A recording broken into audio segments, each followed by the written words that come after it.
Hi, my name's Phil. I like talking about politics, and in this Friday look at how the Brexit media are presenting their hideous love child to the country, I'm going to be looking again at the Daily Express, the old favourite, and how they have reported on the recent bashing in the British Chambers of Commerce members' survey about the entire concept of Brexit. But first, if you'd like to be notified of daily news and politics, please subscribe to the channel and click the bell notification icon. So yeah, Daily Express again. And thinking about it, there are usually like three types of Brexit article that they produce. The first is trying to justify our exit by lying about the benefits, which on close inspection either never happened or could have been in place as members. Like the vaccine rollout lies are one such example, because that's both. Not only could we have done our own thing with the vaccine rollout as members, but also our rollout hasn't been as effective as many EU countries as well.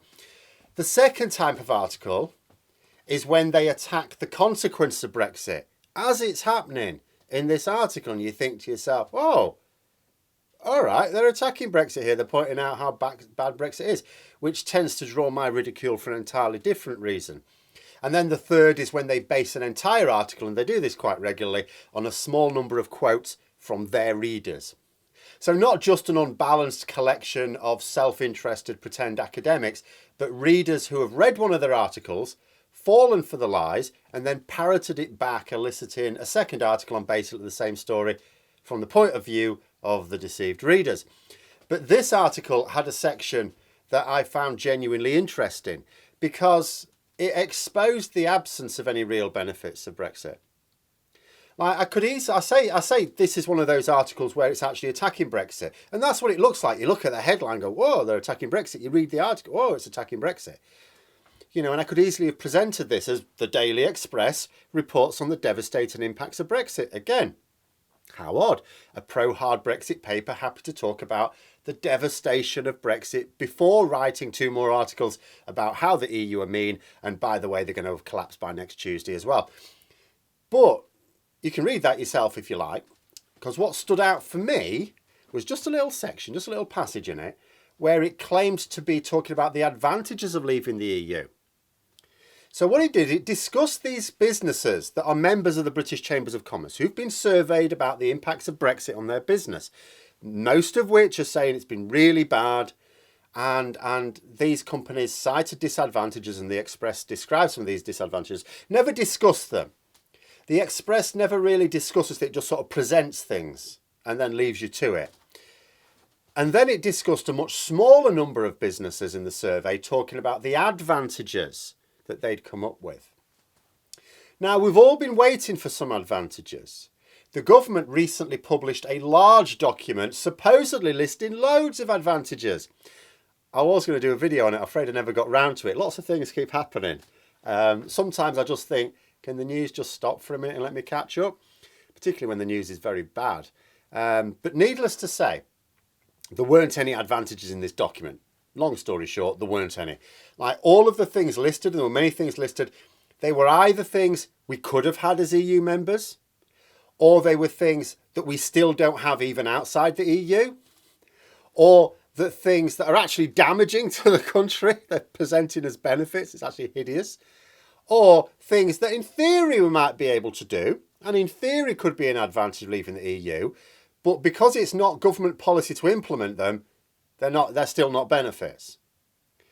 But here we have the Express coming up with what it called advantages, and it's not even them. They're citing businesses. They're saying, oh no, these businesses that were responding in this BCC survey did it. It noted in the article 320 businesses talked about disadvantages, came up with specific disadvantages, and only 59 claimed an advantage. So then you think to yourself, oh, you know, so in terms of the net effect of Brexit, it's a downside because there's more businesses saying there's a downside to an upside. You know, but there are advantages, but they are useful to fewer businesses than the disadvantages are hitting. But the reality is that this sort of appraisal of net benefit or loss has yet to be genuinely made because nobody has actually come up with a genuine advantage. So I was interested. Has the Express finally reported on some advantages as claimed by British businesses? Not even them coming up with them. British businesses actually at the sharp end. So let's take a look. The first advantage they reported is the ability to continue trade without significant change. That's not an advantage, is it? At best, it's a lack of disadvantage. Like, the clue is in the use of the words continue and without significant change. By definition, that's not an advantage, not something you've gained by leaving the EU. It's just some businesses didn't face a Brexit cost, that's all. Some of them weren't screwed over by Brexit. They were able to carry on. The second one was it said, this is the advantage, encouraging firms to look at other global markets. Again, nothing about having easier access to those global markets, just being encouraged to look for them. But they could have done that as EU members. If a business has switched the supply of its goods from EU customers to customers around the world, it is for one of two reasons. The first is that it's now easier for them to sell to Mongolia than it is to France. But it's still more costly than it was to sell to the EU as members. It still represents a disadvantage because their profitability is lower as compared to when we were in the EU. It just now may be more profitable to sell to Asia than parts of Europe. The second option is that they never considered other markets, that were always there. You can understand this in the context of why would you look for complicated trades, because it would be complicated, when you have the low-hanging fruit of easy trade on your doorstep. But like I say, membership of the EU didn't stop people looking to expand elsewhere. So another advantage that is actually no advantage at all. It's mostly a disadvantage. The final one was providing the stability to allow firms to plan. Okay. I mean, here's the thing. I don't accuse mainstream media of telling outright lies. Like, I accuse them of misleading, because what lies they tend to tell will be in their opinion pieces rather than news articles. So they'll present an article written by a politician. That politician may lie. That's not the paper's fault because they've just, published it. What they do instead in terms of their articles is deliberately mislead. They'll use emotive language. They'll present things out of context. They'll miss out other important pieces of information. For example, they attack the Northern Ireland Protocol as being damaging to British trade and that's why we should change it. But they miss out the fact that, and apart from the fact that we negotiated this, that it's actually leaving the single market and customs union that damaged the trade, not the protocol. We had the protocol in place in 2020. We didn't suffer any of this related damage to our trade. That happened in 2021, didn't it? But here I have to ask a question. Did a company really say that leaving the EU gave them stability?